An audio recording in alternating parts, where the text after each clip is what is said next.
Well, now that I'm successful, I have a million more things to worry about. Before, I was just basically interested in my survival, like what I was going to eat and what I was going to wear when it got cold outside and where I was going to live. But now I have to worry about who's ripping me off, and then is my accountant paying all my bills, and is my lawyer making all those deals for me, and, you know, boring and mundane things like that. Things I don't want to worry about. And I have to invest my money, or I'm going to be taxed, or, you know, and I have to find a place, and I have to do this, and I have to do that, and I have to pay everyone. And I have to hire people to make sure that everybody's doing all those things, and ugh. Well, the new album is a lot more grown up than the first album. It's a lot more well-rounded style-wise. I have 2 ballads on it, and I've never recorded a ballad before, and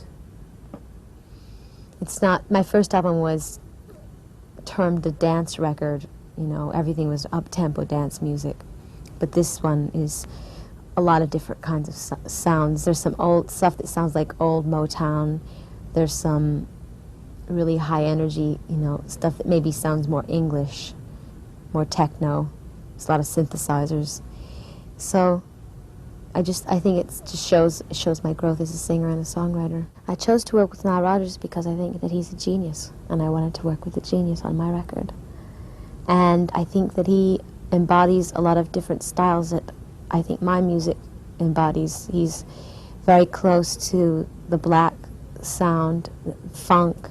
I mean, the stuff he did with Chic and Sister Sledge and Diana Ross is phenomenal.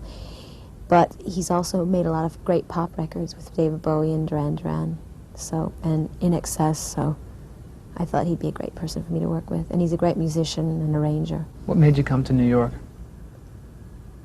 I don't know. When I was 5 years old, I just woke up one day and I had this idea that I was going to come to New York. I just had to, and so I graduated, as soon as I graduated from high school, I came here. Well, I graduated like early, and I just kind of ran away and came here as soon as I could. When you came here, was there something that you were looking for, or something you were trying to achieve? Fame and fortune. Yeah. When you're a dancer, you perform with your body. And I think I had a lot of things to say in other ways besides movement. So that's when I got into the music business. And to me, film is just the ultimate, you know, that's the embodiment of it all. You can do all that, only it's captured forever on celluloid. The movie I'm working on is called Desperately Seeking Susan. It's directed by Susan Seidelman, who did a movie called Smithereens, and I play Susan. And Roseanne Arquette, Aidan Quinn, and Robert Joy are the, and Mark Blum are the other lead characters in the movie. And it takes place in New York. It's shot all in New York, and little bits and pieces of it are shot in New Jersey. And it's like a murder mystery comedy romance. It's kind of like old-fashioned screwball mystery, you know, like.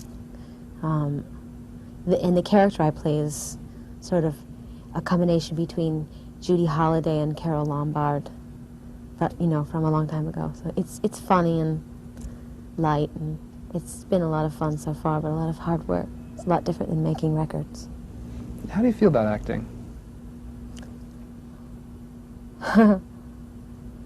Well, acting is just, it's just another kind of performing. It's an expression, it's being honest with your audience, stuff like that. So to me, it's just an extension of what I do already, making videos and performing on stage. Do you find acting or singing more challenging? Acting. Singing comes a lot more naturally to me.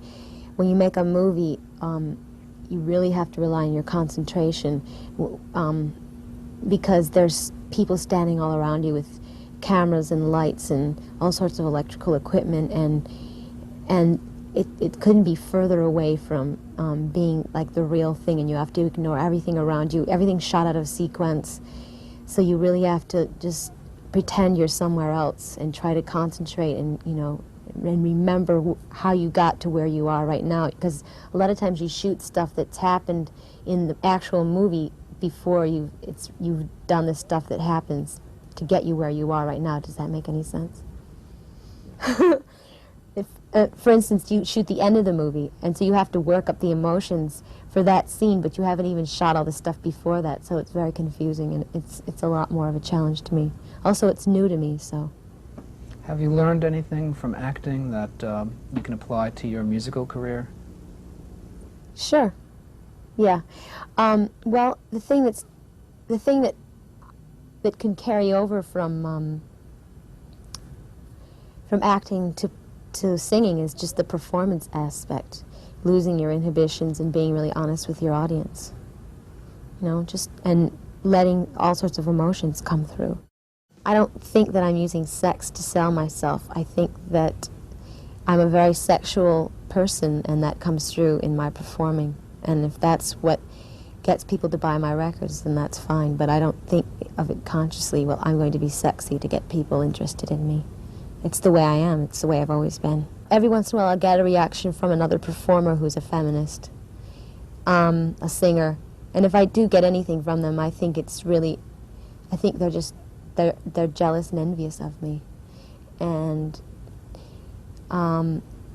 my reply to them is that that's the choice that I've made. I'm not going to tell you what to do with your life, and you're not going to tell me what to do with mine. I enjoy this.